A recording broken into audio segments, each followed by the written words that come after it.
Who are you?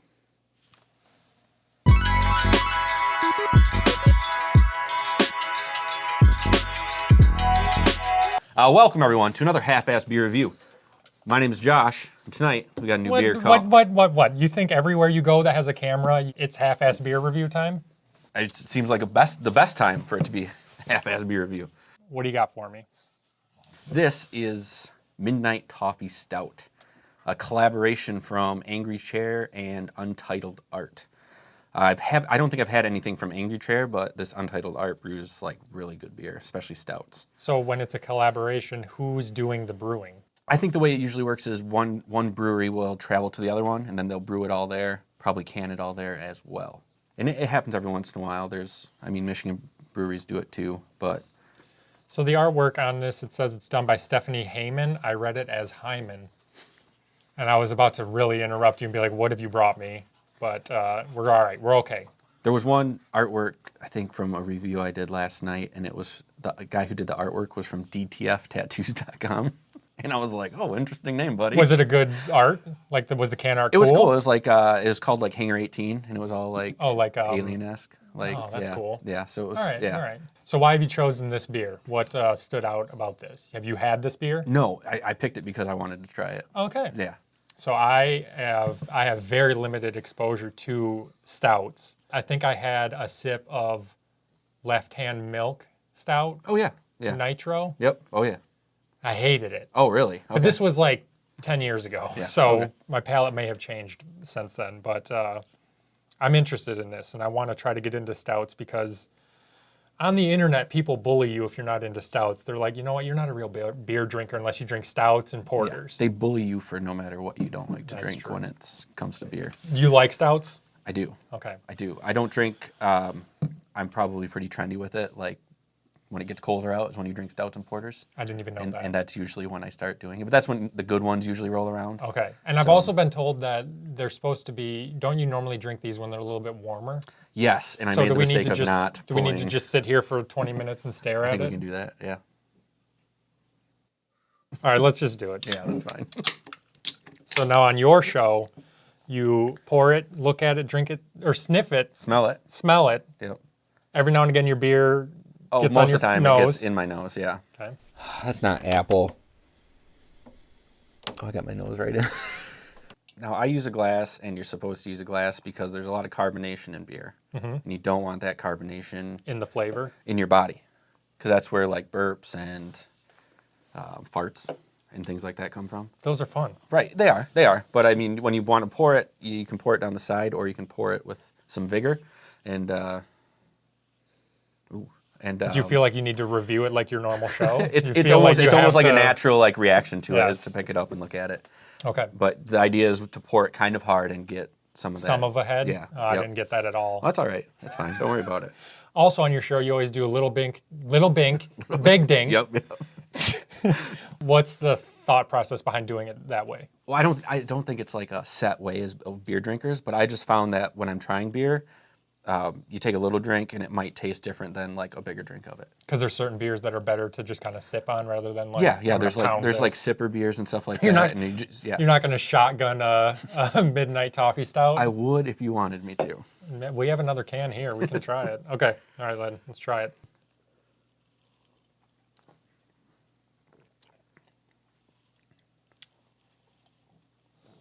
Am I supposed to do a big dink as well? If you want to, you can. Oh, this is lovely, 12.3% ABV.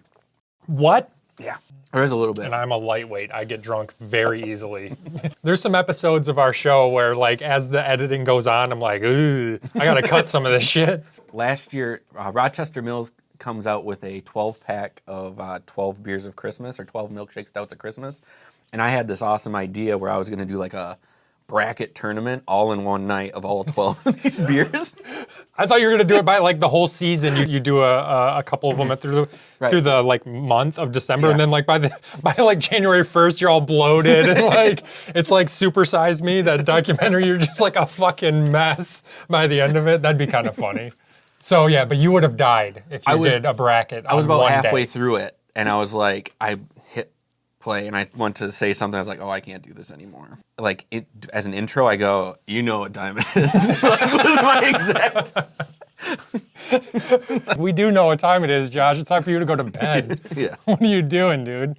I like this a lot. Yeah. I can really tell that there's 12% booze in it. Yeah. It's boozy, but I do like the flavor of it. You can still taste it, right? You the flavor can still of taste the the flavor toffee. from yeah. Oh yeah, Yeah. and chocolate. Yeah, and you get like a roasty, almost like coffee Yes. feel to it as well. Yeah. Which maybe that also is another reason back in the day when I first tried stouts, I wasn't super into coffee either. Right, And I know that's part of a lot of the flavor in stouts. So I wasn't learned. Oh, it's acquired. I mean, what was your first craft beer? Oh man, my first craft beer. I don't know if this would be considered craft. Maybe it would be, but like Oberon when that first came around. How'd you feel? Did you like it, or was it like? At the time, I wasn't really into beer at all. So to me, everything tasted like Bud Light, Busch Light. Like it was all the same shit. Yeah. But the first like craft beer I think I like enjoyed was probably Hazy Little Thing. That was my first white guy beer. Where I was like, oh, it's an IPA. I used to never be able to get into those either. I had tried like Two Hearted, I think, and I was like, bleh. Yeah. Because that's a stronger IPA to get into right off the bat. I feel like. Yeah. That's a strong. More traditional, like. Yeah. And as craft brewing's gotten more popular, they've tried to brew it for like the masses. So you see beers that are like a little more relatable to people when they're drinking. Speaking of it being for the masses, I saw that, was it Bell's sold to like a major corporation? I forgot what company bought them. I heard they're owned by like an Australian corporation. Yeah. But it's with New Belgian Brewing.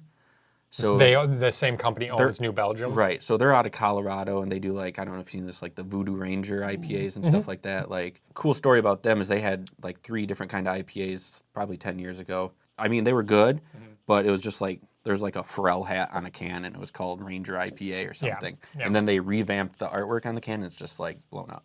Really? Yeah. Just the brewing, like the brewing stayed the same. Yeah, the brewing, like it was still. I mean, they have alternates of that same IPA, but as far as I remember, that it was still the same base Ranger. Outside of the show, I work in marketing, so I should understand this, but that kind of surprised me. And that's a big thing why I try to like pay attention to artwork and like make a point of it when I'm on the show. Because it matters. Because it does matter. You're judging a book by the cover. Yeah, you do. And if one looks boring, you're like, why the hell would I want this one? If this, there's a guy blowing his head off on this one, I'm going to pick the one with the I'm going to get the one that makes me want to kill myself. Right, yeah. So like when I heard of that, like that Bell's was being acquired, it instantly made me, because I'm a nerd, I thought of how Blizzard and Activision combined, and I was like, fuck. Blizzard went downhill when that acquisition happened. Is it gonna be the same fate? But it sounds like when there's an acquisition like that, it's not necessarily like they're gonna revamp all the brewing or change it. And basically, I mean, maybe they will, but I think a lot of like the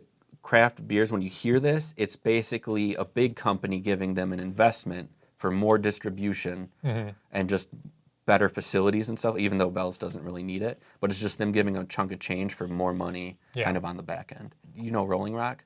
Angry Video Game Nerd always drinks it. Right, yeah. It used to be great. I think it's terrible now. But it got bought out by Anheuser-Busch. They changed where it was brewed at, used different water, and now it tastes like garbage. Yeah.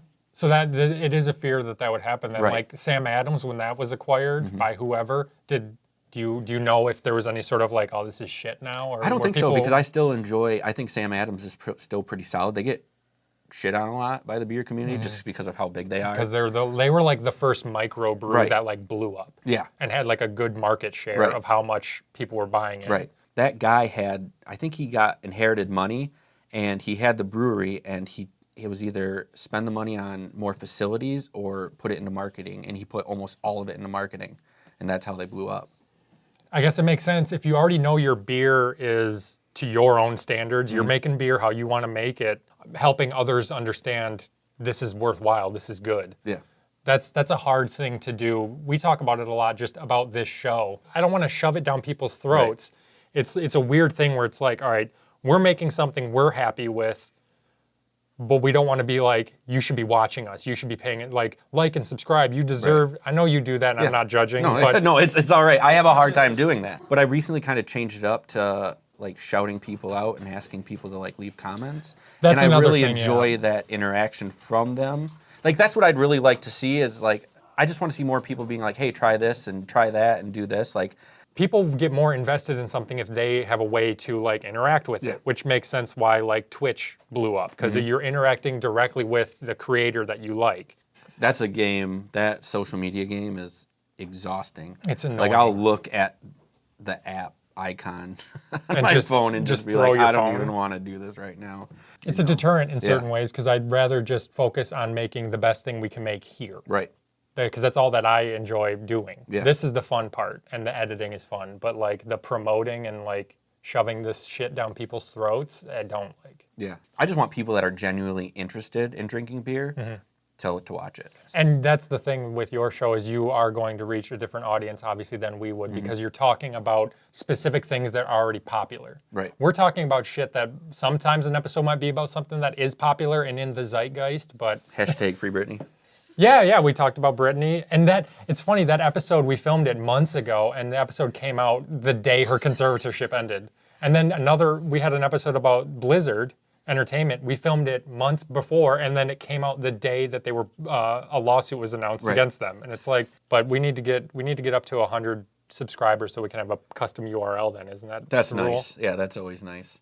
It's funny because my YouTube channel was from like years and years and years ago, and it was youtube.com/so damn gnarly. It's probably like my live journal name or something. Live journal, But MySpace and Blogspot. Yeah.